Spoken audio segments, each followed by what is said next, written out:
And this is what he's determined. And the sooner you come to grips that God is in control of things, the sooner you'll probably acclimate to your niche as necessary otherwise. So 31, the firstborn here, he illustrates that it is God that is sovereign as to the elect for salvation.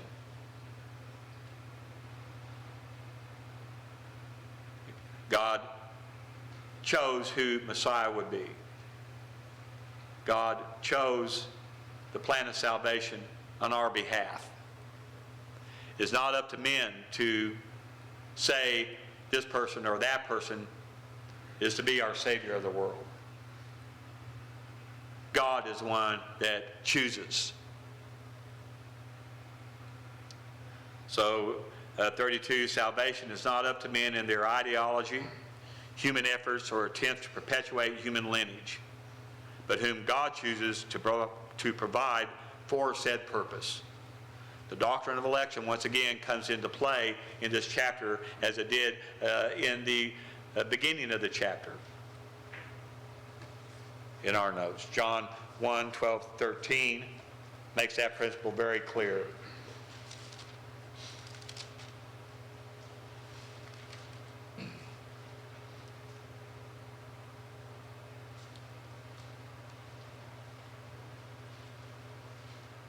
Verse 10, he was in the world, that is the light, the word, hologos, that is Jesus Christ, the word that became flesh in verse 14.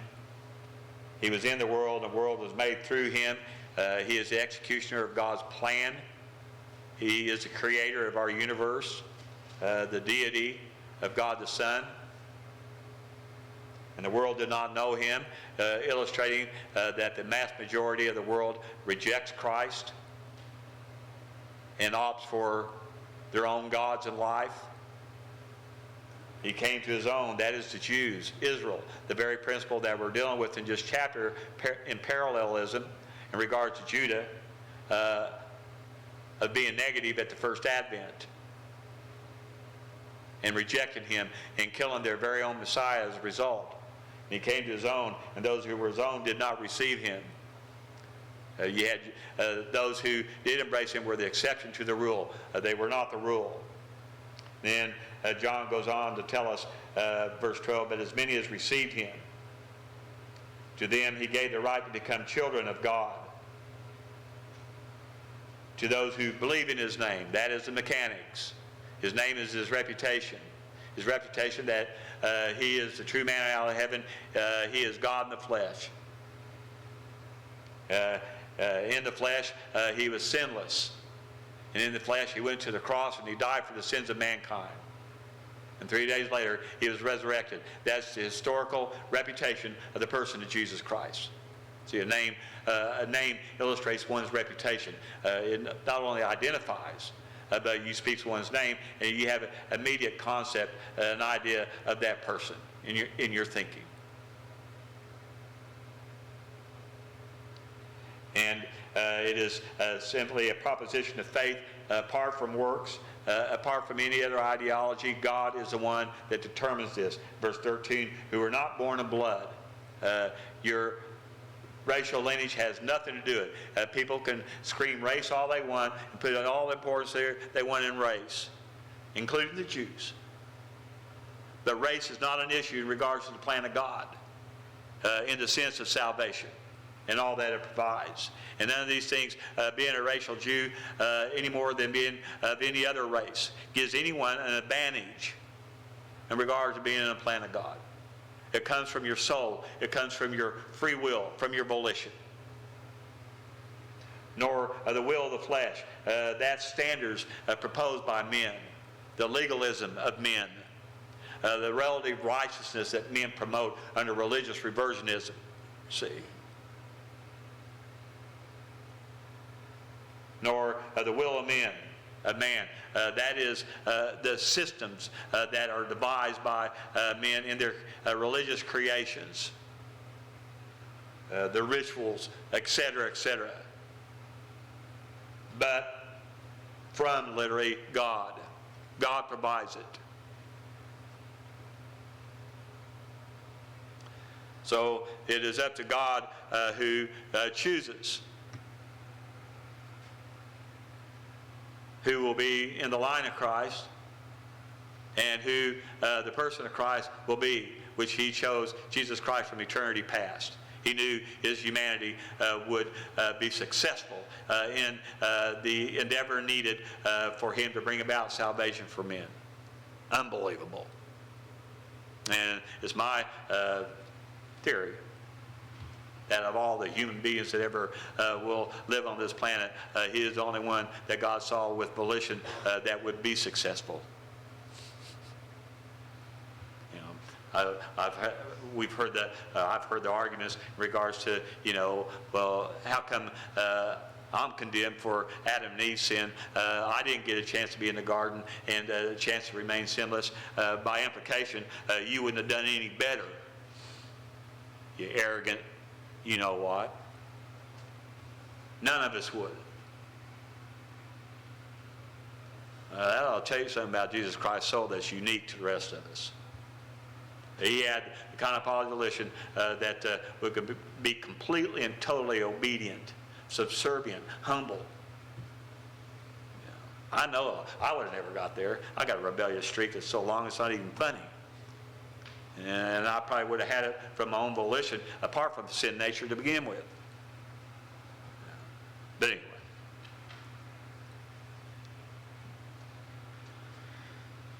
So it is God that chooses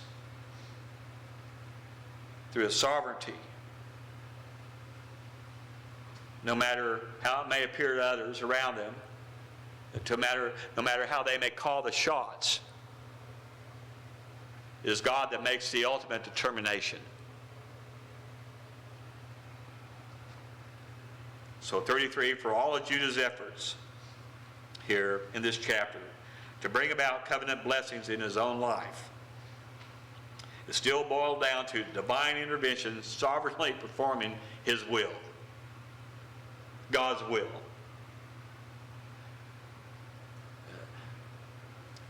On one part, obviously, we learn from our mistakes and recognizing these things. On the other part, it does bring a modicum of comfort to us that in spite of how we may mess up, God's will stay intact. It will stay going forward. See? Whatever he has sovereignly determined on behalf of the human race, corporately and individually, will be fulfilled. So it really leaves you with the option as you can acclimate to God and his plan through the truth of Bible doctrine and understanding it, and ride the wave of his sovereignty throughout your life, or else you can go out in the energy of the flesh and try to do things your way and watch it all end up the way God intends for it to end up to begin with. See? Based on your volition, obviously.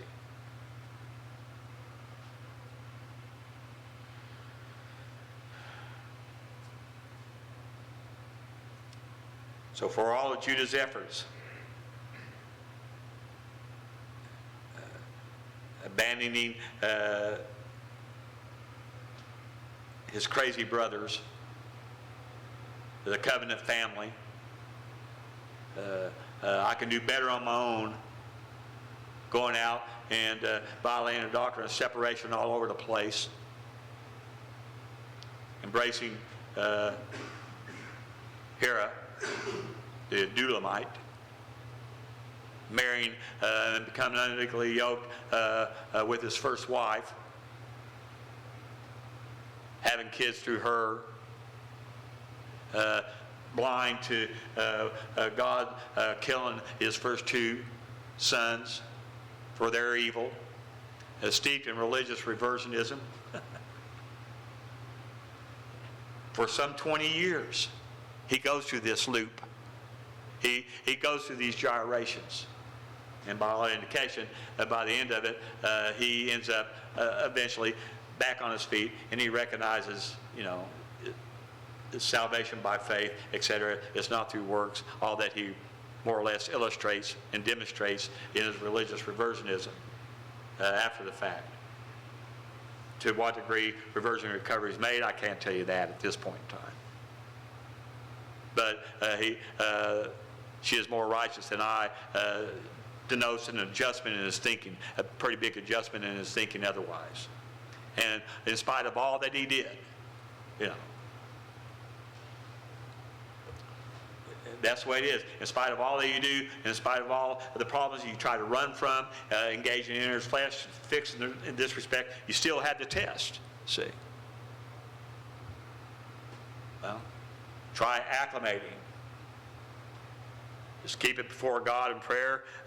Patience, obviously, is a big promotion of attribute upon the believer that is necessary to not only reach maturity, but maintain maturity. So tests obviously produce patience in regards to our lives, things of that nature.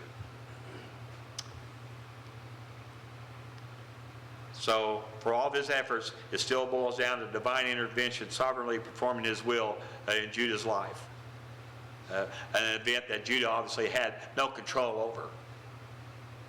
Those are the easy ones. Well, I don't have any control over this. All right, God, I'm getting. Well, that's easy. It's when you have control. Those are the difficult ones, often. To discern what God's will is a matter when you have means or availability otherwise. See.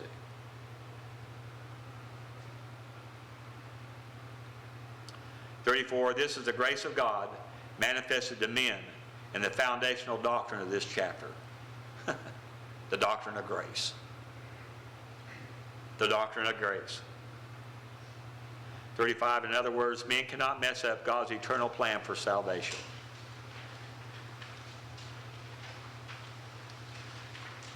All right, now we'll deal with our difficult phrase. 36, now after the birth, the midwife states rhetorically, what a breach you have made for yourself. Ma faratz al faretz. It's introduced in the Hebrew as a question, ma, the interrogative pronoun ma, what. So it's rhetorical, expecting an affirmative answer, obviously. And indeed you have. You have made a breach for yourself.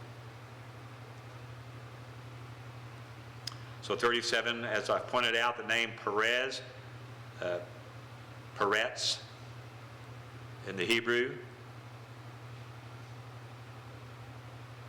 Given the firstborn is a play on the Hebrew verb and noun faretz and feretz. The verb faretz, and the noun faretz, which is translated breach.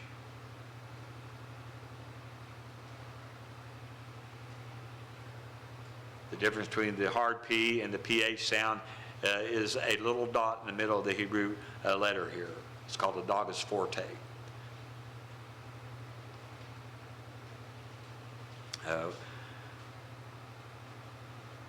It gives it a hard sound. In Peretz, there's the Dagus Forte. In the verb and noun, there is not. I know that just made your day.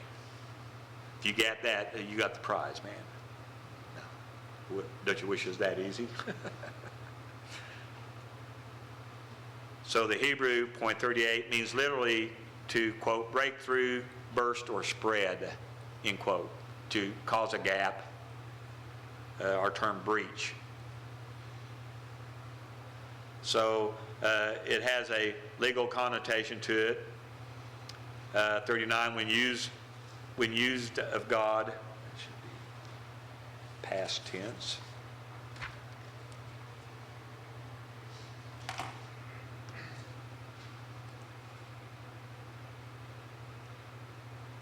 When used of God, at point 39, it can illustrate his punitive judgment against Israel. 1 Chronicles 15:13.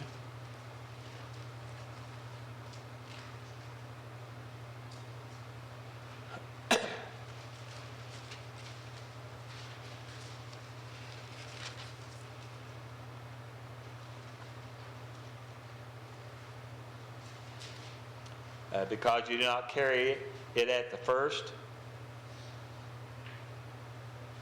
in regards to the ark and the instructions given them, the application of doctrine imposed upon them, because you did not carry it at the first, the Lord our God made an outburst on us, for we did not seek him according to the ordinance. They disobeyed God's instructions in that regard. God made a breach, is the idea. That's our word. And Psalm 60, verse 1.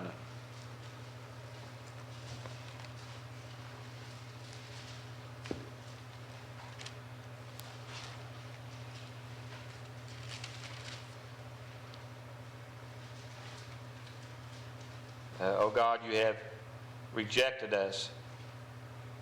You have broken out upon us, literally. Our term breached, our term that would be translated breached. You have been angry. Oh, restore us, denoting the wrath of God in national discipline on Israel. And then Isaiah 5:5.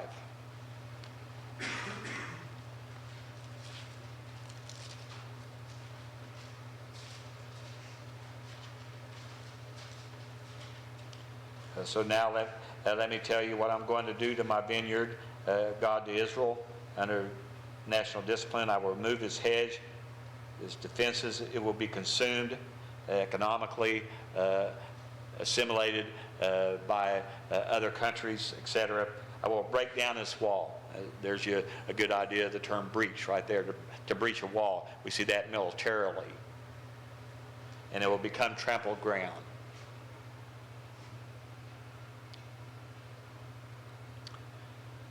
So 40, legally, it means to break a custom, law, or promise, which obviously contextually for our intents and purposes has significance. So 41, as awkward as the literal Hebrew is, the idea is that Perez, quote, breached. It should be a better translation, over you a breach. You breached, over you a breach, to put it in its proper inflection. So 42, in other words, a breach existed over him. What was that breach? The hand of the brother. That he himself broke through or breached. So the hand of the brother sticking out over the other child is pictured as a breach. And he broke through that breach. So he breached a breach. So there's your Hebrew. There is the idea that is being brought out here in this phrase. So 43, now the idea is meant both literally and spiritually. Literally, I've already explained to you. Spiritually, to get our clear picture in that regards. 44, spiritually, Perez is God's answer to the breach of levirate law, which legal infraction Judah is guilty of both in near and remote context. As a remote context, Judah personifies the land of Judah at the first advent. So here we're bringing together, tying down at the end, the whole situation of the levirate seen in this birth. And it's Perez that is the answer, in contrast to all that Judah has done under the energy of the flesh in his reversionism, and how it may seem to others around them, and how it's called, the shots are called, etc. God chose Perez to carry the standard of the line of Christ. And he is now answer in the prophetic typology that is demonstrated through the levirate law. It is through the person of Jesus Christ, the promised seed. See? So 45, through Perez, the line of Christ will find fulfillment, and his heritage through the church will come to fruition. The seed of life is seen then going through the church, represented by type Tamar. 46, Christ will, quote, break through, end quote, the barrier of religious reversionism found in Judah at the first advent and provide the prescription for eternal life, carried on through the church, Tamar. That's some cool stuff, man. How all that is illustrated in regards to this narrative. Let's take our break.